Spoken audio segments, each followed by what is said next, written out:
This model or a Ponzi scheme? That's what several people who invested money with a popular Chicago home flipping business are asking themselves tonight. This was never about flipping property. This was about taking loans out to pay a debt. That didn't belong to us. So there's a real estate couple in Chicago that has allegedly been scamming the community out of hundreds of thousands of dollars, right? And one of the defrauded women happens to be the relative of the scammers, okay? And we know sometimes family will be the first to betray you. It is what it is, right?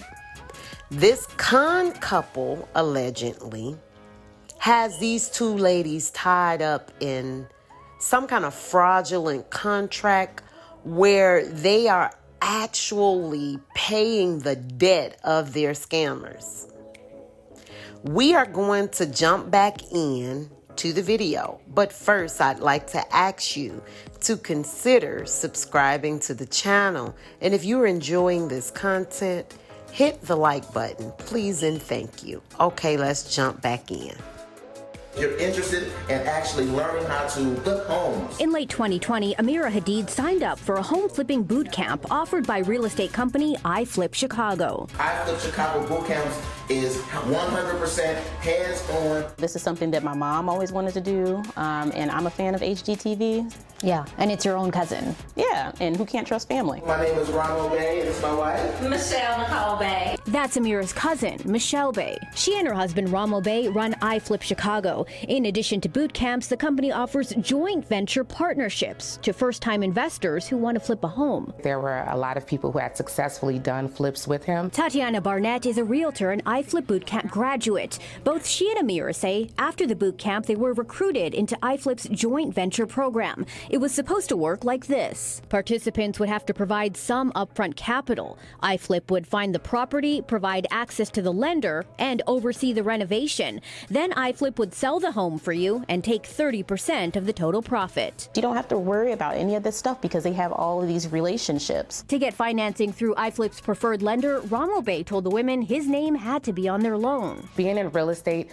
it's not something that's unheard of if you don't have a track record of doing, fix and flips with lenders. At closing, each woman hired iFlip's preferred real estate attorney, Alex Ranja, to represent them.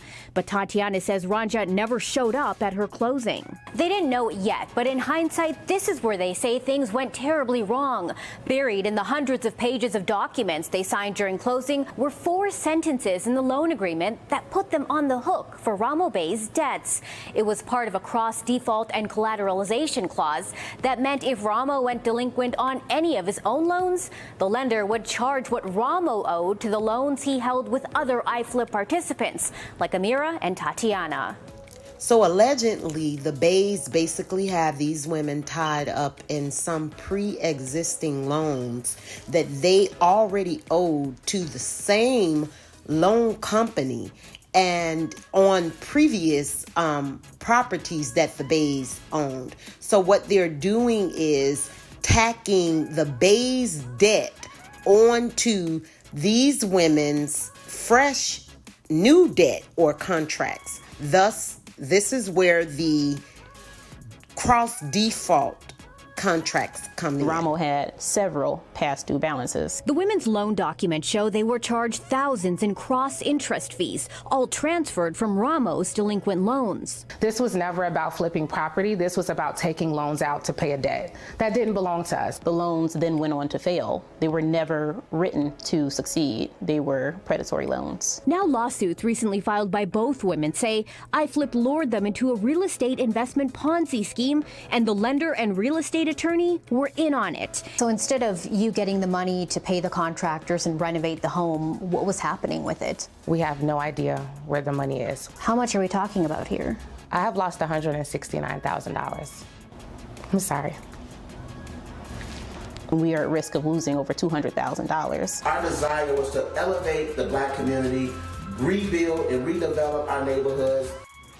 This is sadly how a lot of grifters and con men pull at the heartstrings of the Black community.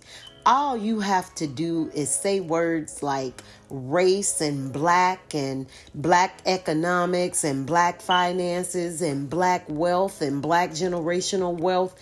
These are all emotion invoking words, clickbait words, okay?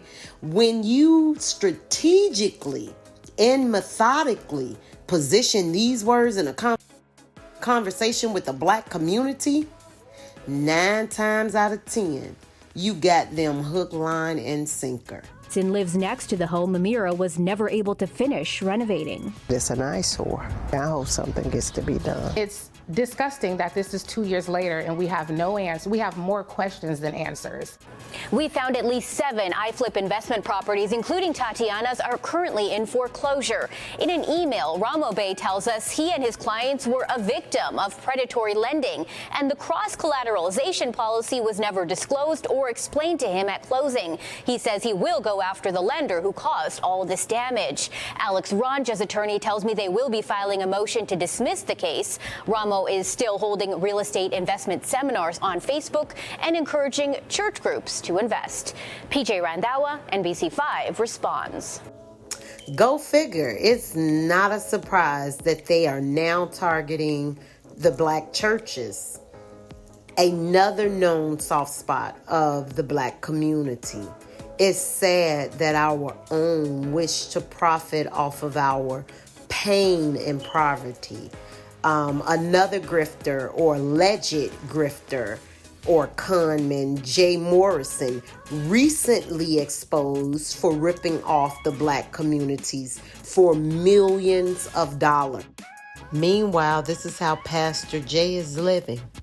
Baby having 4 or 5 killers. 50 light. Got children. Baby 50 Lord, 50 light. Baby having trouble here, right? 50 light. Baby making cash. Where you at? Baby keep it real with these people. Baby like a preacher. Baby.